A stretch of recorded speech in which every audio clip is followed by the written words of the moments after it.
What's crack-a-lackin' home slices, my beautiful fishes and fishettes and any other aquatic animal out there? Welcome back to the channel. Hopefully you guys are doing fantastic. I'm doing pretty damn good, and for today's video we're going to be playing at the Hollywood Park Casino, where we're going to go on and buy in for $100 at the 1-2 table. 50 big blinds is just going to have to do, so yeah, hopefully we run good. And for that we have the Andrew Lok card protector. He's my friend and fellow vlogger up from the Bay Area, up from San Francisco area. Hopefully we don't lose like the 49ers did. I'm just kidding. Don't be hating. Don't be hating. I mean, if you're a 49ers fan, then it's not my fault that your team sucks. There. I'm sorry. Please don't unsubscribe. Actually, do the exact opposite. Go on and subscribe. Click that thumbs up button if you like poker-related content. And you know what? Let me just shut up and let's get right into the poker. I sat down at the table and immediately started looking down at garbage. Garbage. There was a few recyclables, but nonetheless, nothing but trash. I go on and sit down, lose a few hands, lose a few pots, but ultimately get into a good rhythm. For this first hand of the night, I'm under the gun looking down at ace-6 offsuit, and I go on and I limp in the $2. The player on the cutoff limps, the small blind player limps, the big blind limps, and we're gonna go 4 ways to a flop of ace-3-7 rainbow. I flop top pair with the shitty kicker, but that doesn't stop me from firing off a continuation of a baller $3 bet, which at this point, it's a pot-sized bet, which makes it a pretty hefty bet since the dealer already went ahead and took the $5 for the rake. My opponent on the cutoff thinks about it for a fraction of a second and repops me to $30. I mean, what the hell kind of a stupid sizing is that? The small blind is under the impression that he's priced in and makes the call, and of course these are all signs that I should get the F out of the way, and so I do. Both of these fishes end up going all in by the river, and our opponent, who made it $30 after we made it $3, he turns over pocket threes for a set of threes. All I can do at this point is just take a mental note out of this opponent who likes to overbet the pot when he's holding a monster. Now we're in middle position looking down at Pocket Jiggities.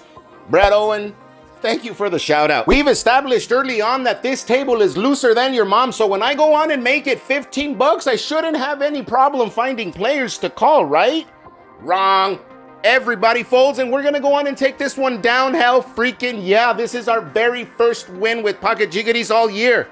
Now we're in middle position looking down at 10 jack of clubs, and we go on and limp this one in. I know I've said in the past that I really don't like limping in, but in this low stakes game, it's been kind of hard to get people to fold pre-flop. I know it's a good thing to have bad hands call your raises, but when you make it 6, 7, or even 8 times the big blind and get 5, 6 callers, I mean, that's not a good spot to be in, especially if you have a monster. I'm gonna have to adjust my game to a lot less bluffing and a lot more value betting. I'm not sure if my logic is correct, but a player to my left goes on and limps in as well. Once it gets to the hijack, he goes on and makes it $7. The small blind calls, the big blind calls. I go on and make the call. The player to my left calls, and with about $35 in the middle, we're gonna go 5 ways to see a flop of Queen King 3 rainbow. The small blind decides to donk lead out for $10. The big blind folds. Of course, I'm gonna go on and make the call with my open ender, even though I know there's an argument to be made here to put in a raise, but with simply just a straight draw and no overcards, no backdoor flush possibilities,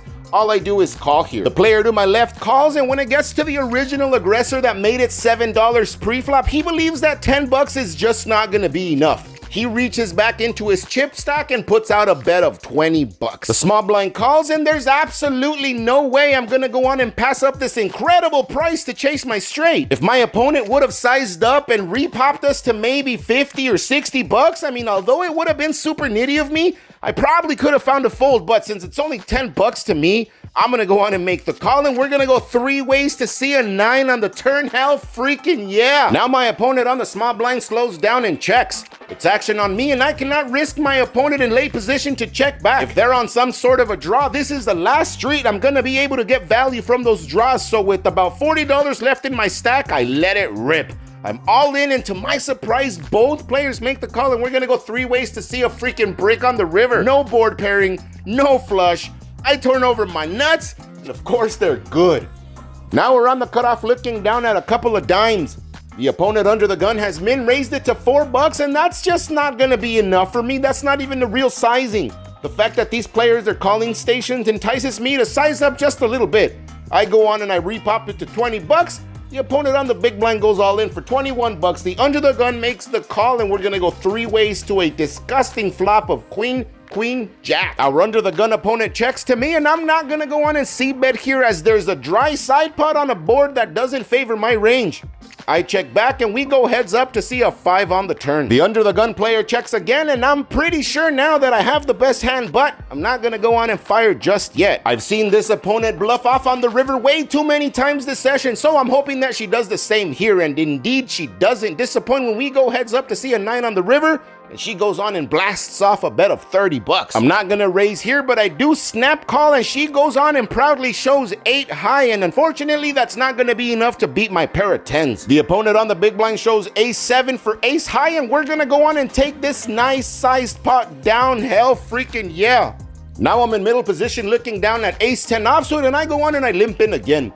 The button makes it 5 bucks and ends up getting 4 callers, and we're gonna go 5 ways to a flop of 8-8-10 with 2 clubs. It checks around to me, and I fire off a bet of 15 bucks with my top pair top kicker. I'm clearly aware that there's 2 8s out there, and this being 5-handed, I'm not gonna rule out the possibility that someone could have an 8. We're not gonna know unless we bet at it, and if we get raised, we can navigate this hand accordingly. I'm happy to announce that that doesn't happen. We do get 1 caller though, this guy right here. This guy is the one that I took a mental note at the beginning of the game when he goes on and bets $30 into a $6 pot. Yeah, he overbet the pot when he had it, and now that I bet, he just calls my bet. I don't know, this is such a huge tell, because if he indeed had an 8, there's absolutely no doubt in my mind that he would have repopped me. So for him to just call my bet, I know he doesn't have an 8.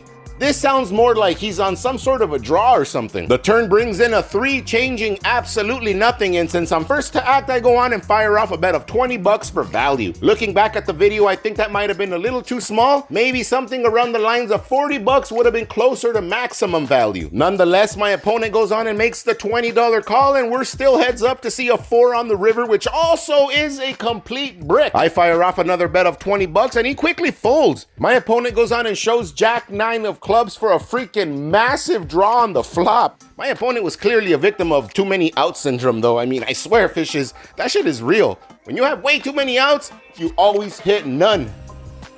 Now I'm in middle position looking down at these cute little ducks.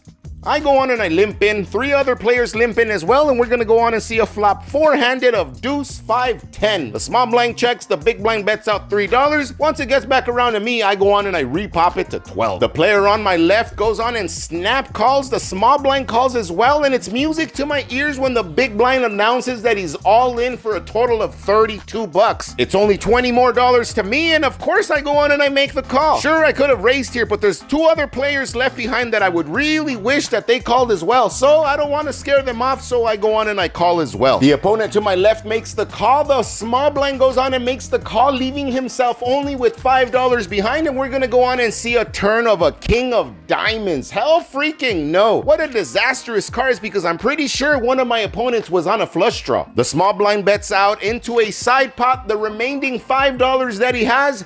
I make the call in hopes that my opponent doesn't shove or raise me at this point. Fortunately, that doesn't happen. He goes on and he makes the $5 call, and we're gonna go on heads up to another side pot of a beautiful, gorgeous king of spades on the river. Hell freaking yeah. We go on and bink our freaking full house. We're feeling great, and since there's a dry side pot, a dry third side pot, I don't know if I'm gonna be able to get value from this guy. I go on and I just bet $20. I'm not sure if that's a big bet or a small bet considering there's multiple pots, but that's what I land on. My opponent quickly calls, and of course we are good. One opponent goes on and shows 2 pairs, which isn't good. Another opponent goes on and shows a flush, which isn't good as well. And the third opponent shows pocket aces, cracked pocket aces. And I'm sorry, sir, but that's what you get for limping in pre-flop. Here at the Hollywood Park Casino, you're not allowed to play with any other denomination chips than $1. If somebody finds a $5 denomination chip in your stack and you hit a jackpot, well, guess what? You're not gonna get paid. If you think this is a stupid rule, then man, I agree with you, but the casino doesn't agree. The casino is gonna be looking for any reason and any excuse not to pay you that jackpot, and one of those reasons is that you cannot have any other denomination chip stacks in your stack. I went on and bought in for $100, 1 full rack, and I had to go on and get up and find more racks because I went and cashed out a total of $350. If you're pretty good at math, you know that that's a $250 profit. Hell freaking yeah. As always, guys, thank you so much for watching. Don't forget to click that thumbs up button, that subscribe button if you like poker related content, and I'll catch you guys on the next one.